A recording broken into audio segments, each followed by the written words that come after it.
shots they had compared to United's 7. Let's just remind ourselves, young boys this evening had a chance to continue their European adventure this season. If they'd have won this, they may well have been in the Europa League.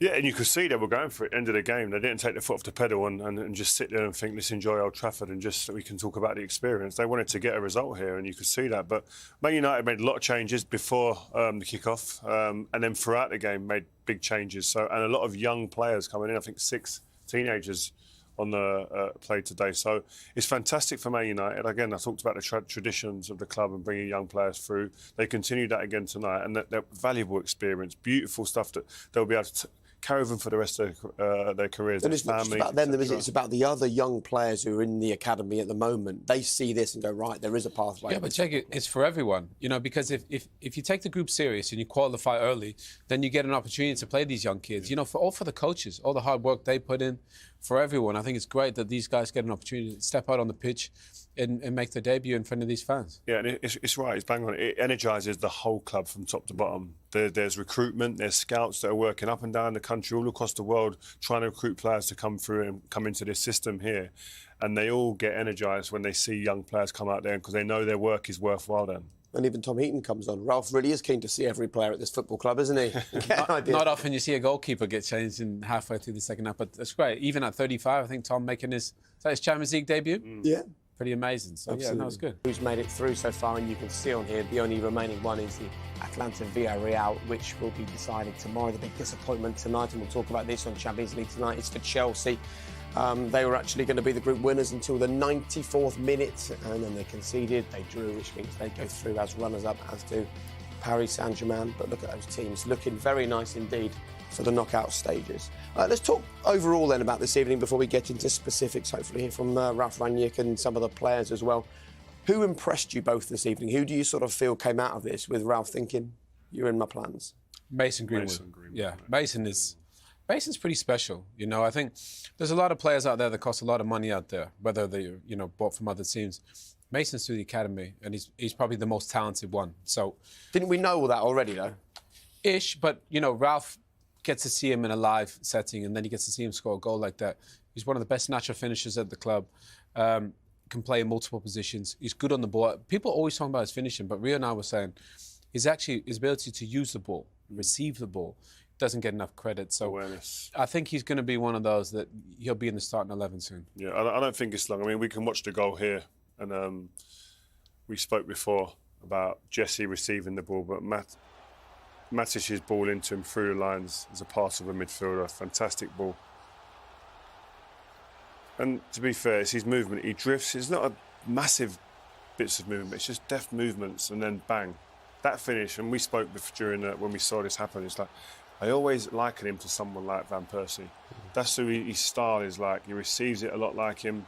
His movements like him. He's elusive. Doesn't really want to ever get pinned against a defender. You see here. Luke does well, doesn't he? Get on the overlap. Yep, he does. But I'd just like to take it back seriously. Just want to look at his movement again, because Luke does great, yeah. But my eyes are only on one man at the moment, and it's him. Look at him here. He knows his awareness of where he's in. He's not scoring from there. No. He's not scoring. Not often you score when you're this far in front of the post. Watch his movements. Just run it slow, run at half speed. Because he's surrounded by people, Jake. Yeah. You know, you think you can't score. He realises, right, it's not coming there. I'll just drop off. Exactly then is that middle movement to get himself a yard away from that defender. He's doing well marking him, by the way. That defender's marking him very well. He's at his near post, isn't he? And do you see this as something you can teach young strikers, or is this an instinct? No, he's learned over the years, but it's instinctive as well. He just knows where he needs to be. And he can feel that defender without even actually physically touching him. He can see him in his eye line, but also he can feel that he's probably too tight for me there to be able to score in this area here at the moment. It's probably too tight for me to score in this area here. Yeah, because even if he gets a touch, it's going to go out. It's going to go up. Yeah, so he puts the brakes on, checks out a little bit, gets that little yard of separation, and then it's down to instinctive, beautiful, clinical finishing. The kids, listen, I love him. There's not enough words for me to describe what I feel about this boy as a player, seriously, because he's a beautiful footballer. When he came into the team, everyone, like Owen said, everyone just spoke about his finishing, because that is what you see straight away. But when you actually break his game down, He's so efficient in what he does, receiving the ball, his body angles, his movement to receive the ball. And what I like about him is very rarely you really see him get tackled. But a lot of the other players out there on that pitch got tackled today. Yeah, turn the ball. There were a lot of turnover. Turning the ball over. He's not like, he's very elusive with the ball. He takes the ball away from. He's got so much things that you can love about his game. Yes, there is stuff to work on. He's a young kid. That's inevitable. But this kid, the ceiling for this kid is so high. And I mean, we've got a few examples of his all-round play here. Even pressing, I've seen his stats in terms of sprints and high-intensity runs when he's on the pitch. He's not someone who shirks work. Wants to set the people up for other chances.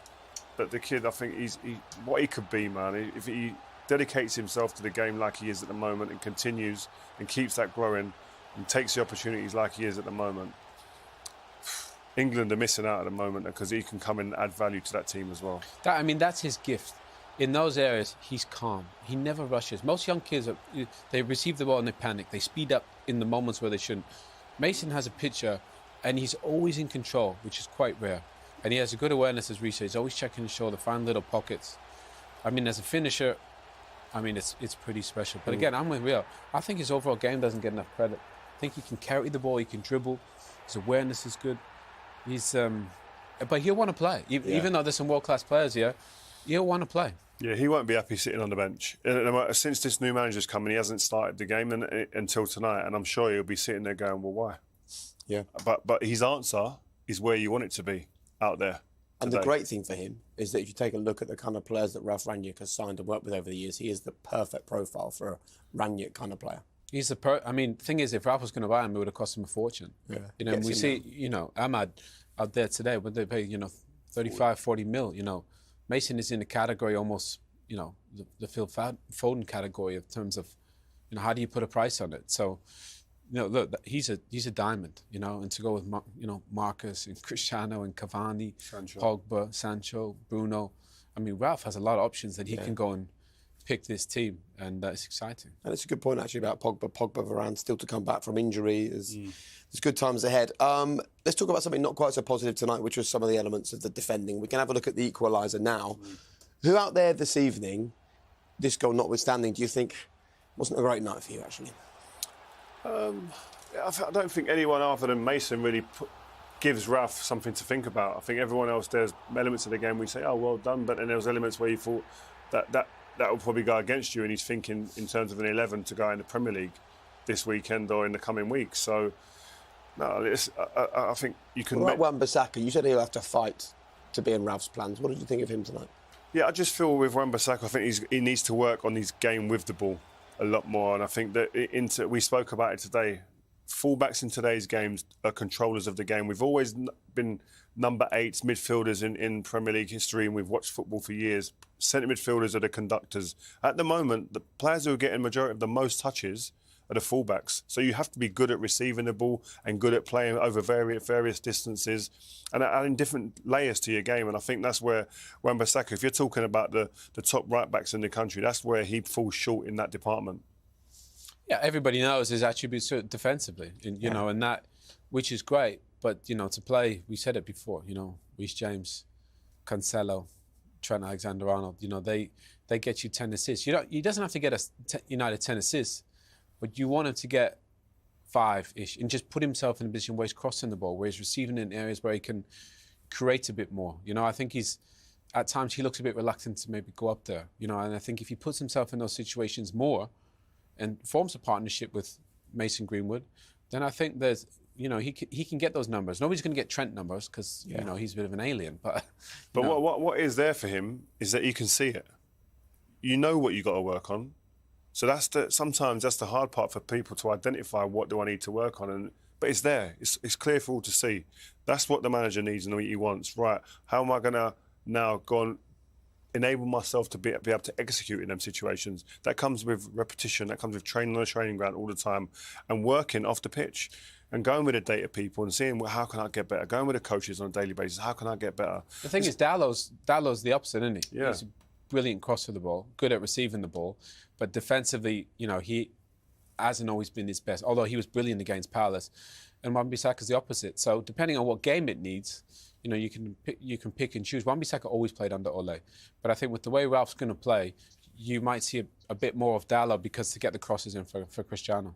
Okay, good to get your thoughts. We'll get the thoughts of the Manchester United interim boss when we come back. We were almost in tears up here. No, it's emotional. I mean, we could only imagine and dream of being able to kind of witness and be a part of something like that. So great for the family. And listen, all of the hours and the travelling, you're like glorified Uber, black taxi drivers as parents, ferrying your kids around all over the country to see them play and to dream of a moment like this. This is phenomenal. It's nice though, because only really now, as parents, you realise that this is actually what your parents would have gone through when you guys were doing exactly the same. Yeah, well, my son is 6 now, and he just started to get into it, and he loves football. And now to see him, I can just picture him kicking the ball in the back garden, learning all the little things now, and I can only imagine what it must be like to come to watch him play. I mean, I love his games now when he's 6.